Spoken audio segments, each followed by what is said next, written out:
I never thought it would happen to me. I'd heard the stories, seen movies, and read books about betrayal, but I always assumed it was something that happened to other people. Not to me. My wife and I had been married for almost 7 years, and in my mind, we were solid. Or so I thought. That night began like any other. I'd just come home from work, exhausted but relieved to finally kick back and spend some time with my wife. Emma and I didn't have kids yet, but we had each other, a nice home, and a tight-knit group of friends, which included my best friend, Jake. Emma had always gotten along with Jake. They were both outgoing and loved to joke around. I'd always considered it a blessing that my best friend and my wife got along so well, but looking back, maybe it was a red flag I was too blind to see. It all started when I noticed she'd been glued to her phone more often. Normally, she'd put it away when we were having dinner, or at least wouldn't pick it up as often as she had been lately. Whenever I tried to look over her shoulder, she'd tilt the screen away, laughing it off as if it was nothing. One evening, as she stepped away to take a call, something in my gut told me to take a look at her phone. I knew it wasn't right to go through her personal things, but I couldn't shake the feeling that something was off. After a few seconds of hesitation, I unlocked her phone and immediately felt my stomach sink. There, in plain sight, was a long string of messages between her and Jake. As I scrolled through the texts, the flirtatious words, the plans to meet up, and, worst of all, messages that were clearly not meant to be read by her husband, my mind went blank. The last message read, "I can't wait to see you again tomorrow. Last night was unforgettable." It was from Jake. At that moment, everything I'd thought I knew about my life unraveled. The room seemed to spin, and I could feel my heartbeat pounding in my chest as my brain tried to process what I was seeing. The two people I trusted the most had been lying to me, sneaking around behind my back. I didn't know what to do or how to react. It felt surreal, like a nightmare I would soon wake up from. But this wasn't a dream. This was my reality now. Emma walked back into the room, oblivious to the fact that her world was about to change. She gave me her usual smile, but this time, I could barely look at her without feeling a mix of anger, hurt, and betrayal. "Hey, what's wrong?" she asked, sensing something was off. I looked at her, feeling the words bubbling up inside me, desperate to break free. But instead of confronting her right then and there, I simply muttered, "Nothing. I'm just tired." I wasn't ready to hear her excuses, her lies, or anything else she'd try to throw at me to cover up the truth. Not yet. First, I needed to gather my thoughts, understand how to handle the betrayal that had shattered my life. That night, I barely slept. My mind replayed the messages, each one digging deeper into my heart. The next few days would be crucial. I needed to figure out how to move forward. Should I confront her? Should I call Jake? Every scenario played out in my head, but nothing could prepare me for the pain of actually facing it head on. This was only the beginning, but I knew one thing: my life would never be the same. Chapter 2, The Confrontation.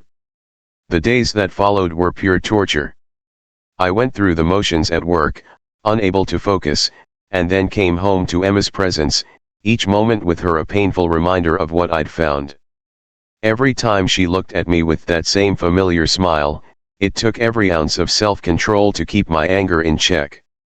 I could see right through the facade now, each "I love you" feeling like an insult, a hollow phrase from someone who had betrayed me in the worst possible way. I kept replaying our memories together, our first date, the day I proposed, our wedding. All of it felt tainted now.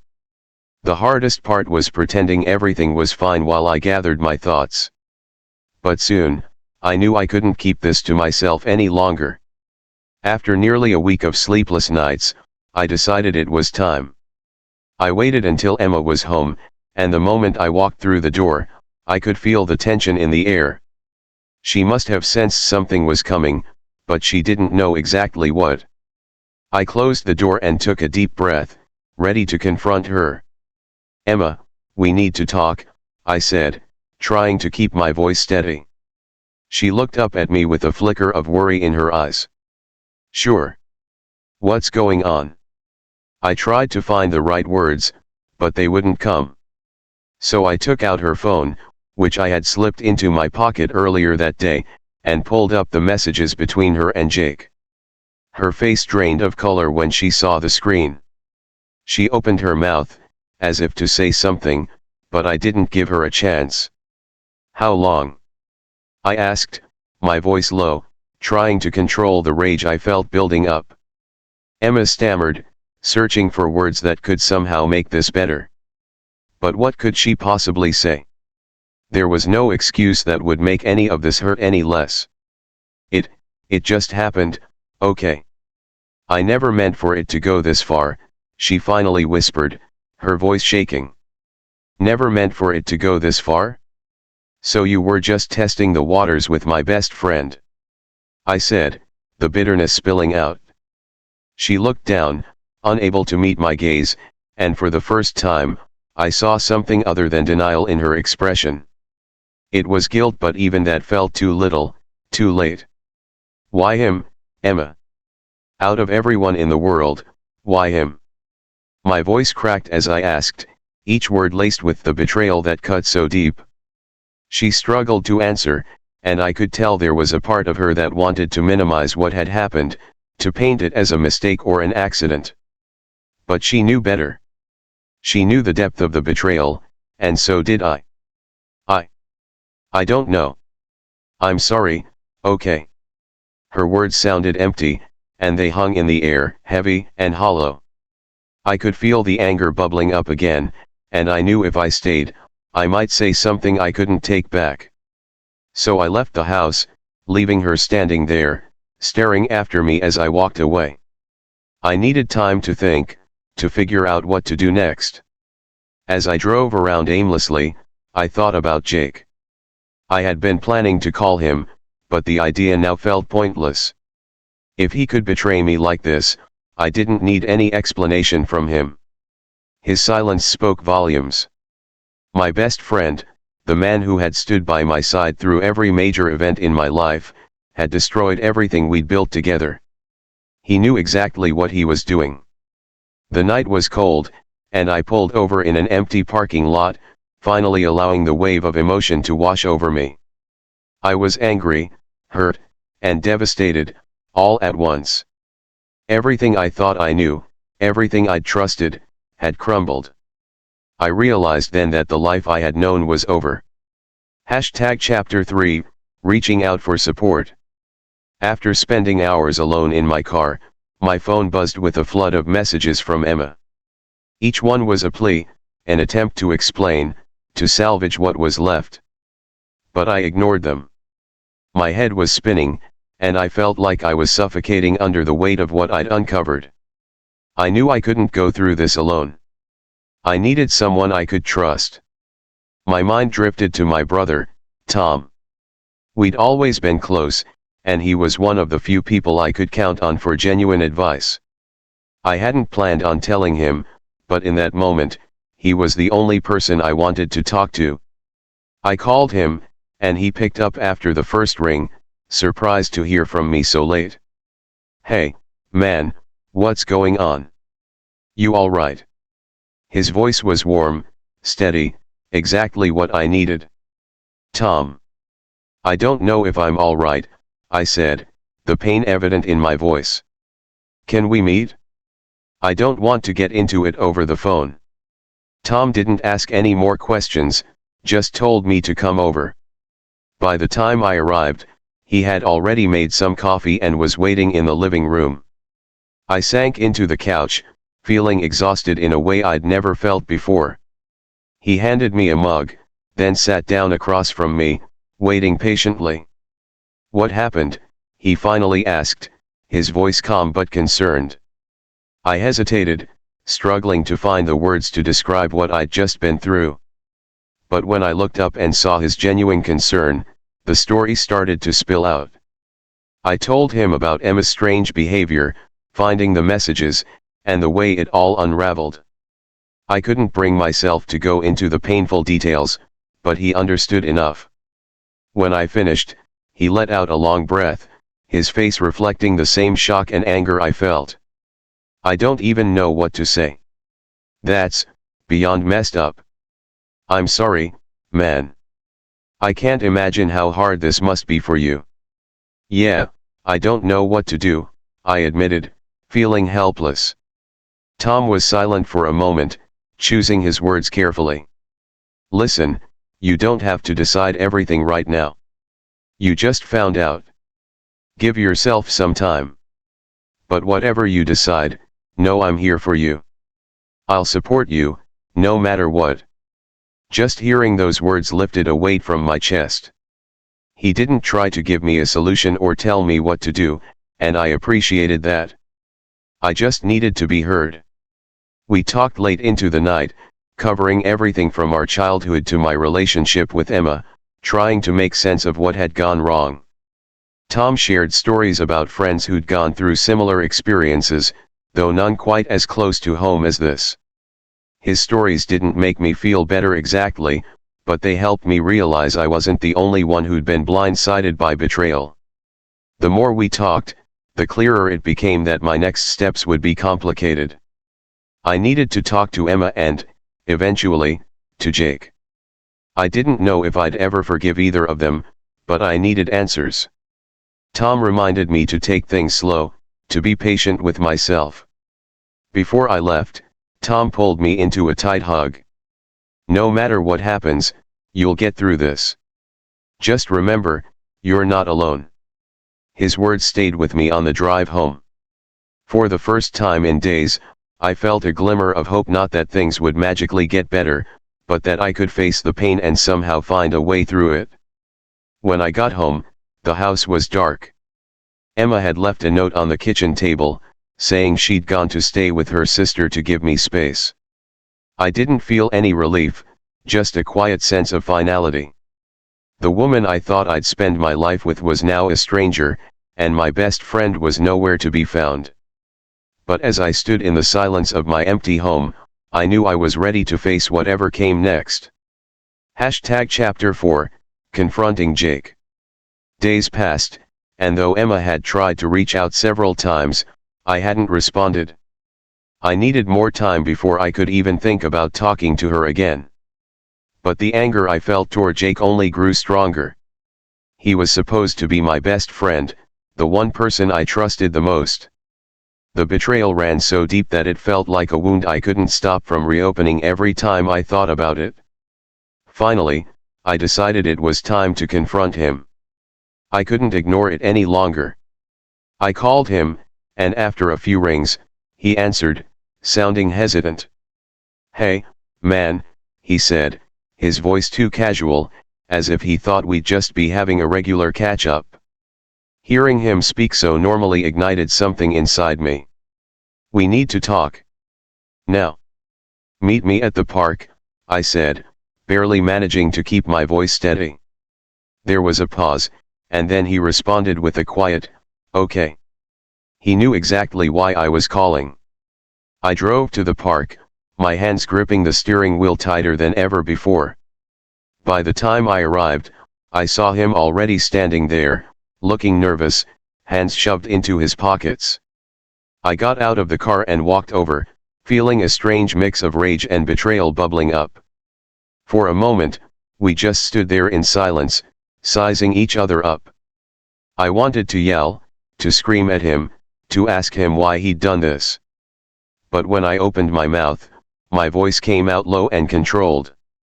"How could you do this to me, Jake?" I asked, struggling to keep the raw hurt out of my voice. "Out of all people, you. The person I trusted the most." He looked down, ashamed. "I'm sorry, man. I never meant to hurt you. I don't even know how it happened." "Don't give me that," I snapped, my voice finally breaking. "It didn't just happen. You chose to go behind my back. You chose to betray me." He took a deep breath, avoiding my eyes. I know. I don't have any excuse. I screwed up, big time. I don't expect you to forgive me. The emptiness of his apology made me want to punch him, to make him feel even a fraction of the pain I was going through.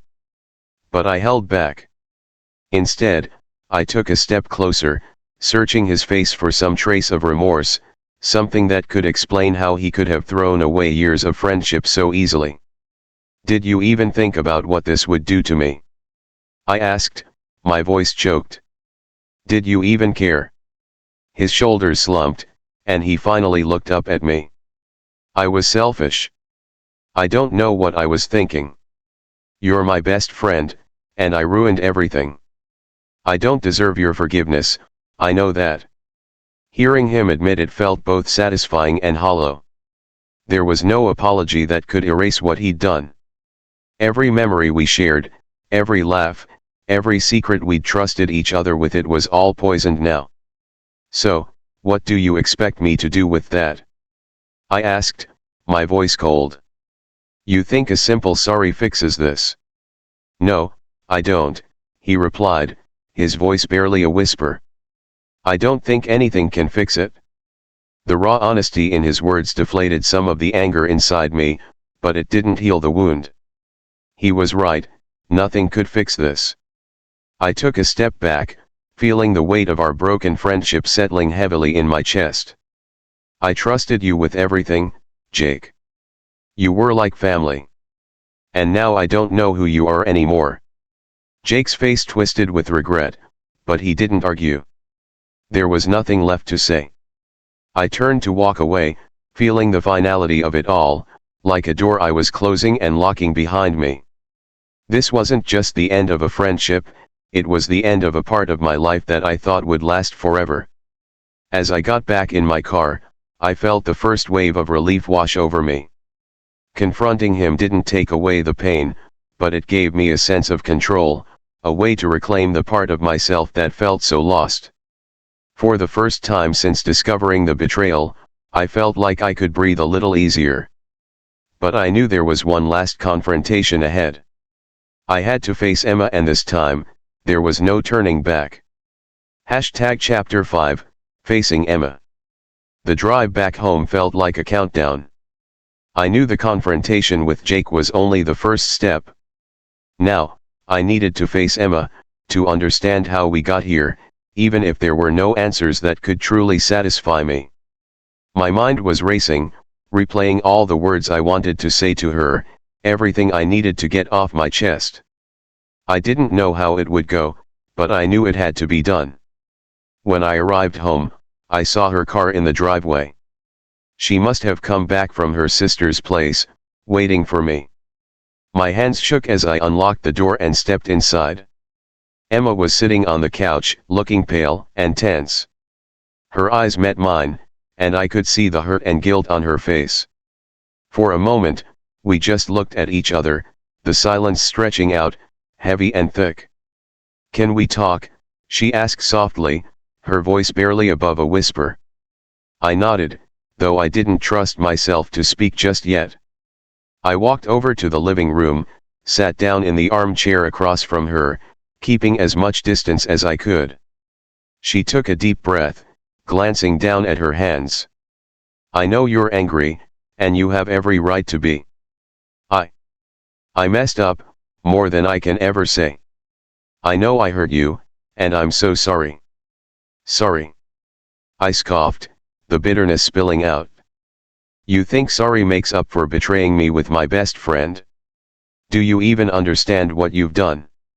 She flinched at my words, her face twisting with regret. I know, and I don't expect forgiveness.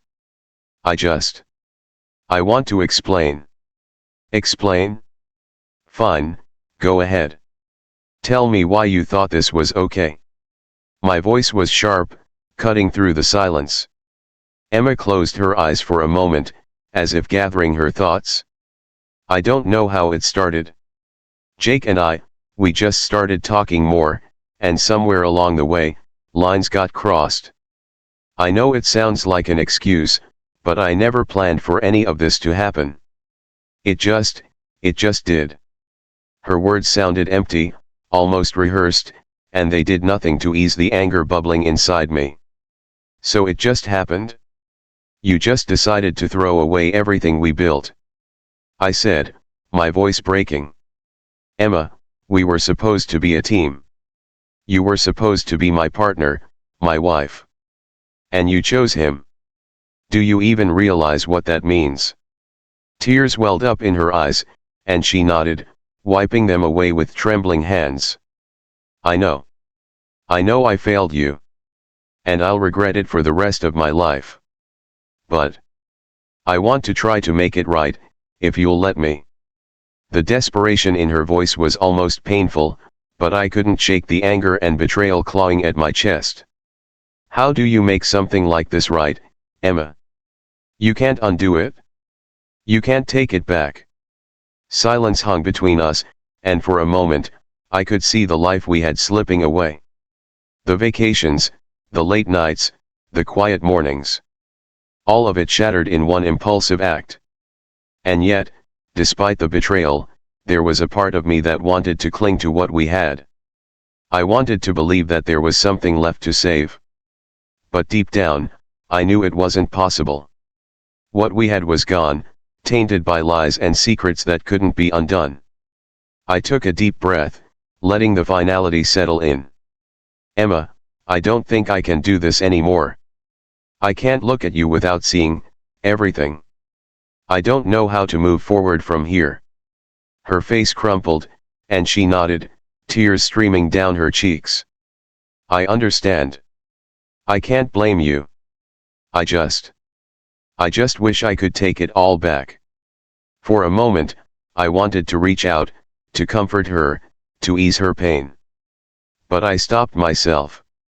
I had to protect myself now, to pick up the pieces of my life and figure out how to rebuild without her. She had made her choice, and now, I was making mine. Without another word, I stood up and walked out of the room, leaving her sitting there in the silence. As I closed the door behind me, I felt a strange sense of relief, a weight lifting off my shoulders. This was the end of one chapter, but perhaps it was also the beginning of another one where I could heal, move forward, and find a way to trust again. For the first time in weeks, I felt a glimmer of hope. Chapter 6, The Aftermath. The days following my conversation with Emma were filled with an emptiness I hadn't anticipated. Though confronting her and Jake had been necessary, it didn't offer the closure I thought it might. I woke up each day to the same hollow feeling, living in a house that felt foreign, filled with memories that now seemed like echoes from a life I no longer recognized. The ring on my finger weighed heavy, a symbol of a promise broken. I decided to spend some time away from the house. I packed a few essentials, grabbed my keys, and drove out to a cabin my family owned by the lake. It was a place I hadn't visited in years, but the solitude and distance felt like exactly what I needed. I arrived just before dusk, the lake stretched out before me, calm and untouched. The stillness felt surreal, and I took a deep breath, letting it wash over me. Over the next few days, I found a sort of rhythm in the quiet. I woke up early to watch the sun rise, made coffee, and spent hours just sitting by the water. There was something comforting about the simplicity of it all, a reminder that life could be quiet, still that healing could happen in small, silent moments. One night, as I sat outside under the stars, I thought about Emma. For all the hurt she caused, part of me couldn't help but miss her. I missed the life we had built, the version of her I had loved for so long. I knew it would take time to let go, to separate the person I thought she was from the person she had become. But as I looked out at the endless night sky, I felt a quiet sense of acceptance creeping in, a realization that maybe, just maybe, I could move forward from this. On the last day at the cabin, I decided to write a letter one to myself. I poured out everything I had felt, from the betrayal and the heartbreak to the small glimpses of hope I was beginning to feel. I wrote about who I was, who I had become through this experience, and who I wanted to be moving forward. I sealed it in an envelope and tucked it away in the cabin drawer, a reminder that this moment in my life, as painful as it was, didn't define me. It was simply one chapter among many. When I returned to the city, I felt lighter, more grounded. I contacted a therapist, someone who could help me process everything I'd been through and guide me as I navigated the rocky path ahead. Therapy was challenging. It forced me to confront parts of myself and my relationship that I had ignored. I realized that my own blind trust, while a strength, had also left me vulnerable. I had put both Emma and Jake on a pedestal, assuming they would never hurt me. The betrayal had torn that illusion apart, but in its place, it gave me the chance to rebuild myself, stronger and more self-aware. As months passed, I slowly began to rebuild my life. I reconnected with friends I had neglected, threw myself into new hobbies, and even started dating again. Each step forward was small but significant, like reclaiming parts of myself I thought I'd lost. And although the scars of betrayal lingered, they reminded me of my resilience, of the strength I hadn't known I possessed. One evening, I received a message from Emma. She wanted to meet, to apologize in person one last time. After everything, I wasn't sure what I would feel seeing her again, but I agreed, knowing that it might be the final step in finding closure. When we met, she looked different, older, perhaps, with a sadness in her eyes that hadn't been there before. She apologized, sincerely, and told me she was working on herself, trying to understand why she had acted the way she did. For the first time, I felt a strange sense of peace. Her words didn't erase the past, but they felt genuine. "I'm sorry for the pain I caused," she said softly. "I hope you can find happiness again." "I already am," I replied, surprising myself with the honesty in my voice. As we said our goodbyes, I felt a weight lift off my shoulders. The pain would always be a part of my story, but it no longer defined me. I had learned, grown, and come out stronger on the other side. Walking away from that meeting, I knew I was ready for whatever came next. The future was wide open, full of possibilities, and for the first time in a long time, I felt ready to embrace it. Chapter 7, Rediscovering Myself. After that final meeting with Emma, life took on a new rhythm. There were no more texts or calls, no more unfinished conversations or apologies. For the first time, the silence wasn't oppressive, it was freeing. Each day felt like an opportunity to reconnect with who I was outside of that relationship, outside of my friendship with Jake. I was starting fresh, with no history holding me back. Returning to the world on my terms, I tried new things I'd put off for years. I signed up for a cooking class, something Emma had always wanted us to do together but we never made time for. This time, it was just for me. I met new people, each one with their own stories, challenges, and journeys. Some were healing like I was, while others were simply searching for something new. We bonded over awkward attempts at homemade pasta, burned sauces, and the shared experience of learning. Each session was a reminder of how much life had to offer beyond the pain of the past. I also reconnected with old friends, people I'd lost touch with during my relationship. Nights out with them were a breath of fresh air, honest, uncomplicated, and filled with laughter. They listened as I shared parts of my story, and while they didn't press for details, they offered me comfort and encouragement. In their presence, I felt lighter, as if they were helping me carry the weight I'd been shouldering alone. One day, during a hike with a few friends, I realized how different life felt. As we reached the summit and looked out at the sprawling landscape below, I felt a surge of gratitude for all the small moments of beauty, for the unexpected kindness of friends, and even for the solitude that had brought me closer to myself. I no longer felt haunted by the betrayal that had once consumed me. Instead, it felt like a distant echo, something that had shaped me but no longer defined me. On the professional front, I poured myself into my work. I had been going through the motions for so long that I'd forgotten the pride I used to feel. Now, with a renewed sense of purpose, I took on new projects and even considered a career shift that would challenge me and reignite my passion. I began working with a local nonprofit that provided support to people going through their own struggles. Sharing my journey and listening to theirs reminded me of the resilience people carried within them, including myself. Months turned into a year, and though I occasionally thought about Emma and Jake, it was no longer with bitterness or resentment. Time and distance had granted me the perspective to see them as flawed people who'd made mistakes, just like everyone else. I wasn't ready to forgive fully, and maybe I never would, but I had found peace. Eventually, I met someone new. Her name was Sarah. She was warm, empathetic, and a little quirky, with a contagious laugh that made even the hardest days feel easier. We took things slowly, respecting each other's pasts while looking forward to what the future might hold. She listened without judgment, offering me space to heal without trying to fill any void. Being with her reminded me of how much I'd grown, of the strength and clarity I had gained through the pain.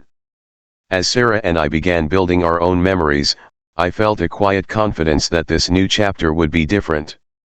I knew who I was, what I wanted, and most importantly, I trusted myself. Looking back, I could finally see the journey for what it was, a painful but transformative experience that had shaped me in ways I never could have imagined. I had walked through the fire and emerged with a stronger, clearer sense of self. Life wasn't perfect, and it never would be. But as I stood on the threshold of a new beginning, I felt a deep sense of gratitude for everything: the love, the betrayal, the solitude, and the unexpected connections that had brought me back to life. The future was once again filled with hope, and for the first time in a long time, I was ready to embrace it, one step at a time. Chapter 8, Building a New Life. As the months rolled on, Sarah and I grew closer. Our relationship was built on a solid foundation of trust, patience, and genuine appreciation for each other's lives and experiences. Unlike before, there were no rushed decisions, no rose-colored glasses obscuring reality. Instead, we were intentional with each step forward, both cautious and hopeful. With Sarah, there was a comfort that felt like home, though we were creating something entirely our own. One evening, we were sitting on the balcony of her apartment, the city lights twinkling below us, casting a soft glow over our faces. She turned to me and asked, "What's the one thing you've learned about yourself over the past year?" It was a simple question, but one that struck me deeply.